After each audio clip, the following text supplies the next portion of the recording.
over the Aces. They blow them out. Sophie Cunningham goes absolutely bananas tonight, coming off her massive night in which she went mega viral at UFC at the Conor McGregor card. That was actually a great card except for the actual Conor McGregor fight. It was a great 30 points. That's the final margin. The Indiana Fever walk into Las Vegas and blow the doors off the Aces, and Sophie Cunningham is out there raining threes like she's got a personal grudge against the rim. On paper, this is a perfect night, so here's the question I want you to sit with, because it's the whole video. The Fever won by 30, and by the end of the night, not a single person watching was happy about it. Not one. How does that even happen? All right, I'm going to keep it real. If you're an old guard Indiana Fever fan, if you've been watching this league forever, you're probably ecstatic. But if you came into this league to watch Caitlin Clark and watch her run and gun, Golden State Warriors, LA Lakers style, Showtime, I don't think you're thrilled right now. There are two completely different fan bases watching this team right now, and they want opposite things.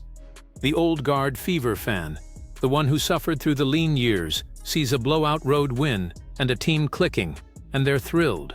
But then there's the other group, the millions of people who did not care about this franchise 18 months ago, who showed up for one reason and one reason only.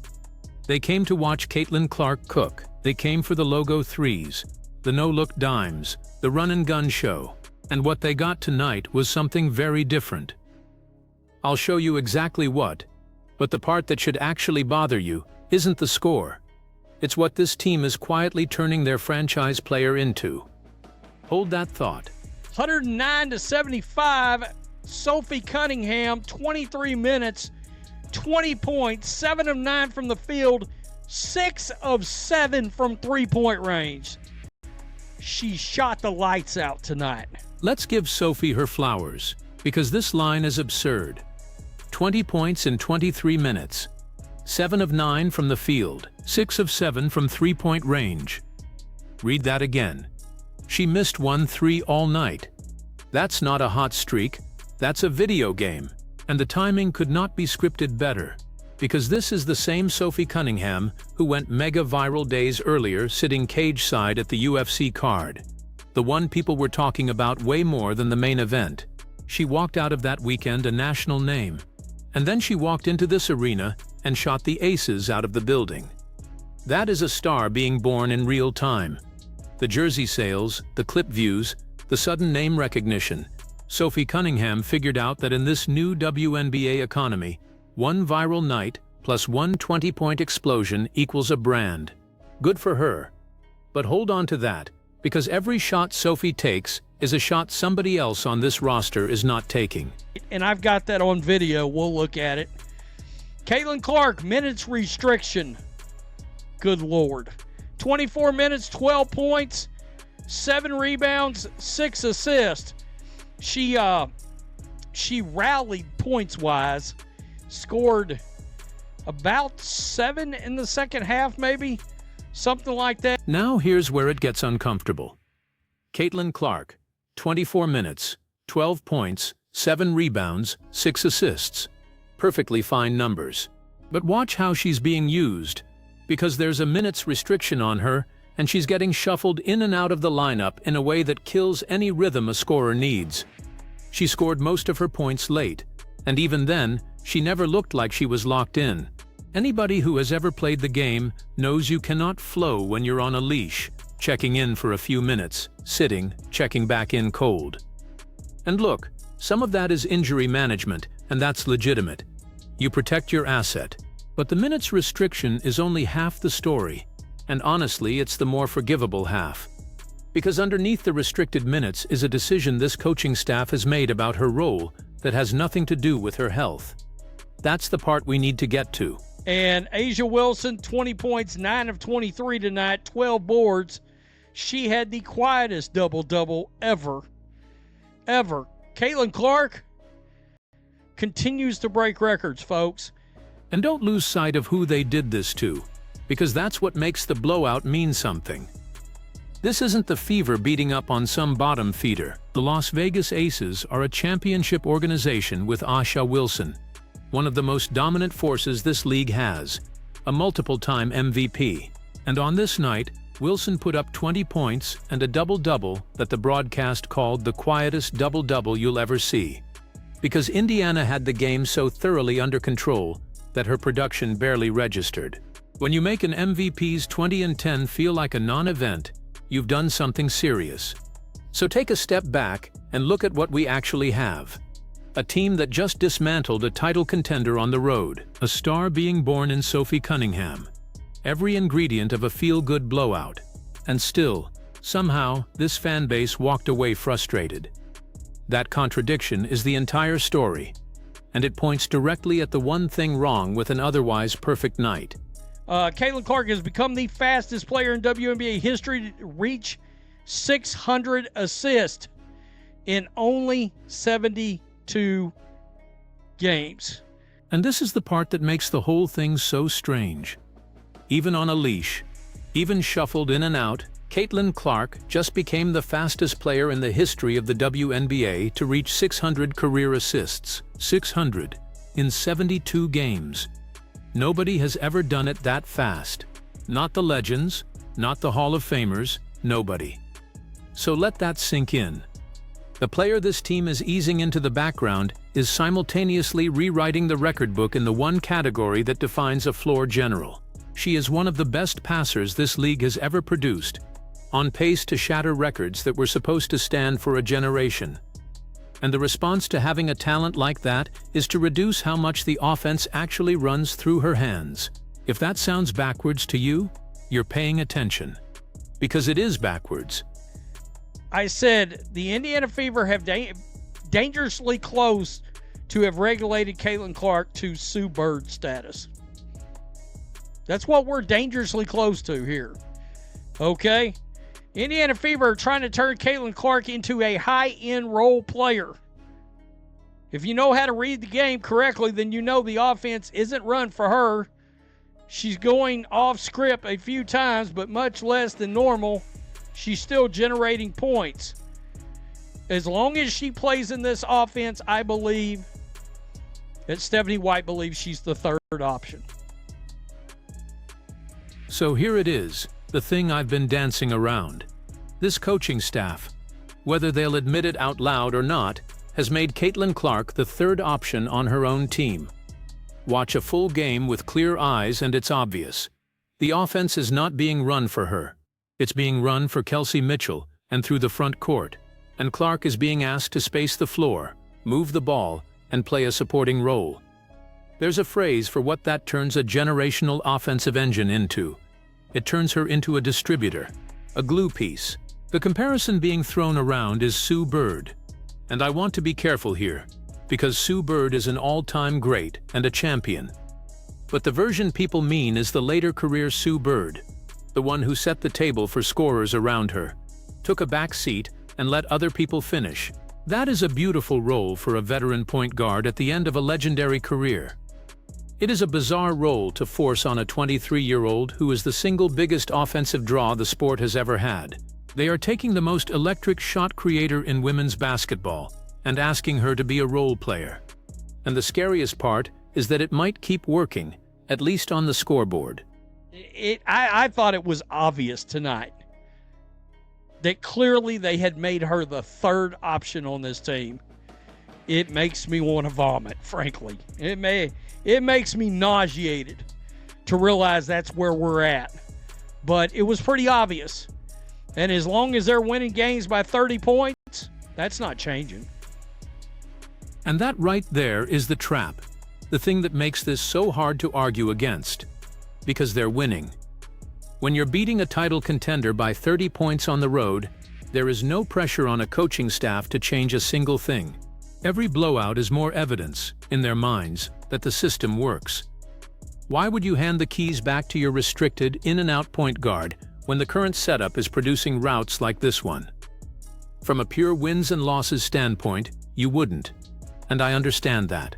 A coach's job is to win basketball games, not to maximize one player's highlight reel.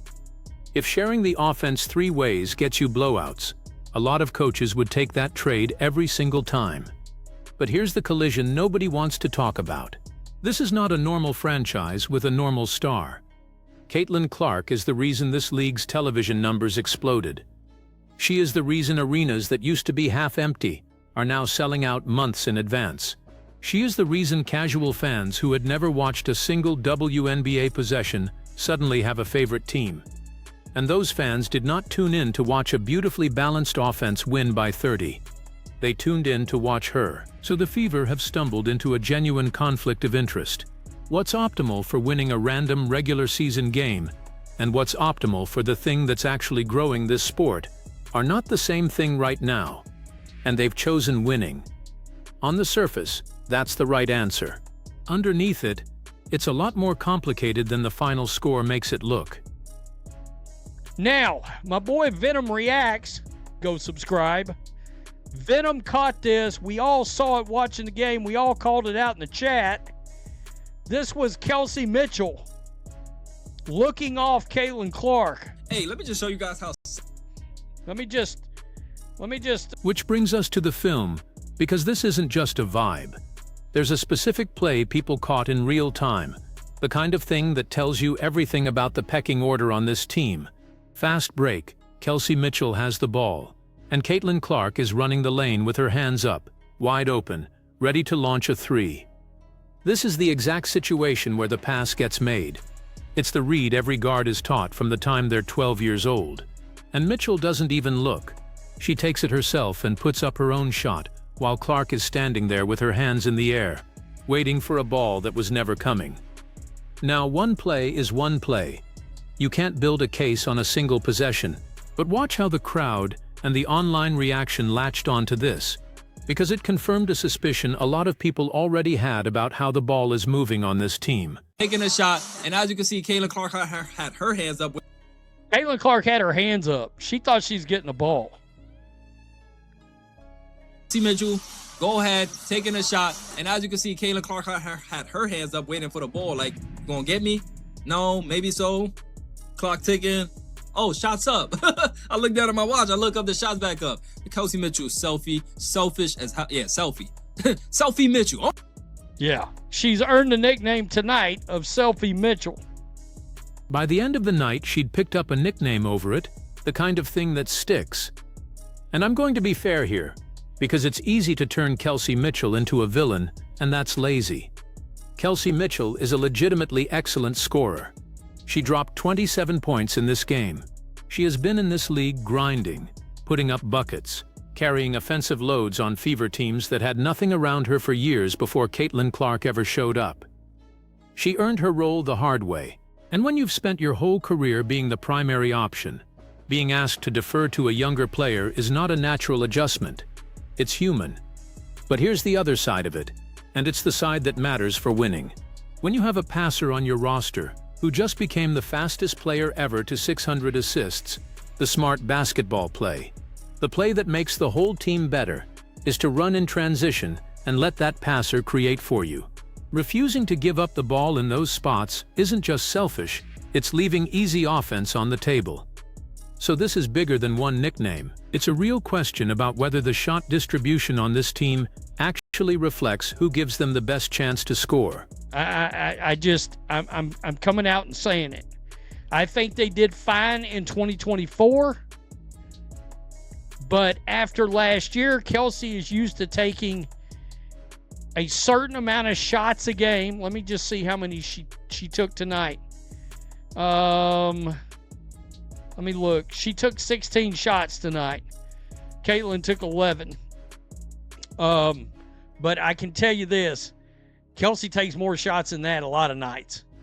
And I don't see this pair working out well. And now we get to the thing that should genuinely worry Fever fans, because this stopped being about one game a while ago.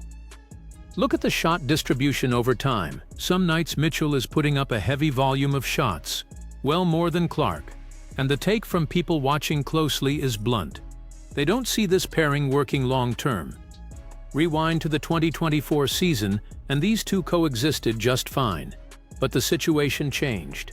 After a full year as the alpha, Kelsey Mitchell is accustomed to a certain shot count, a certain role, a certain amount of the offense running through her.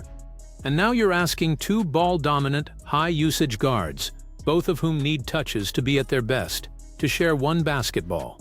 That is one of the hardest things to solve in all of basketball, and it rarely fixes itself quietly.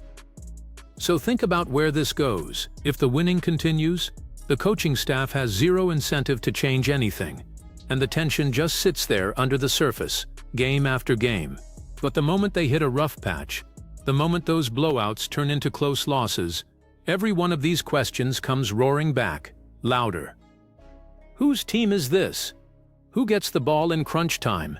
Do you build around the 23-year-old generational talent and the biggest draw in the sport? Or do you keep feeding the established scorer who's been here longer? Front offices have blown up rosters over exactly this kind of standoff. Contracts, trade requests, locker room fault lines. None of that is on the table tonight, because tonight they won big and everybody smiles. But this is the kind of crack that widens, and a franchise sitting on the most valuable player the women's game has ever seen cannot afford to get this answer wrong. Caitlin Clark's getting a pretty good little mid-range game going. She really is. They won the game. Look, so far so good on the road. Is it the most entertaining brand of basketball I've ever seen? No. They won the game, but outside of Sophie going nuts, this would have been, this still was a tough game to get through tonight. And that feeds straight into the last piece of this, the part a lot of people are uncomfortable saying out loud. A blowout win was, in the host's own words, a tough game to get through. Sit with how strange that is. Their team won by a landslide, and it was a slog to watch. Because entertainment and efficiency are not the same thing. A grinded-out, extra pass, balanced scoring win is genuinely effective basketball, and it can also be kind of boring to sit through if what you came for was fireworks. And what an enormous chunk of this new audience came for was fireworks. They came for the deep threes, the tempo, the one player who makes you sit up in your seat every time she touches it. When you dial that player back to a supporting role, you can absolutely still win, but you are quietly changing the product that pulled all these new eyeballs in. That's the tension the ratings will eventually reveal. Winning keeps the old fans happy, but the show is what built this new empire, and the show is exactly what got turned down tonight. What you think? I'm interested to see the response. I know there was a lot of people that turned out in the venue tonight, and there was a lot. Let me keep it real. Nobody in the chat was happy tonight. And the Fever won by 30. Nobody in that chat was happy. Peace, I'm out. So now you have your answer to the question from the very top. The Fever won by 30 points, and nobody watching was happy. And it's not because these people are spoiled or impossible to please. It's because they watched a generational talent get quietly folded into the background of her own team, on a night the record book was still bending to her name. They watched the offense run through everyone but the one player they came to see, and they walked away with a win in the standings that felt, somehow, like a loss for the thing they actually love. Here's where I hand it to you, because there's a real disagreement here and I want to hear it. Are the Fever doing exactly the right thing? Winning games, playing team basketball, and letting the results speak, and everybody complaining just needs to grow up and enjoy a blowout? Or are they making a genuine mistake, taking the most valuable draw in the history of this sport and shrinking her into a role player, and it's going to cost them, on the scoreboard and at the box office, sooner than they think? There's no fence sitting on this one. Tell me which side you're on in the comments, and be specific, because I read them and I'll be pulling the best takes into the next video. If you made it this far, you already know what this channel is about. So do me a favor, hit that like button, subscribe if you haven't yet, and I'll see you at the next one.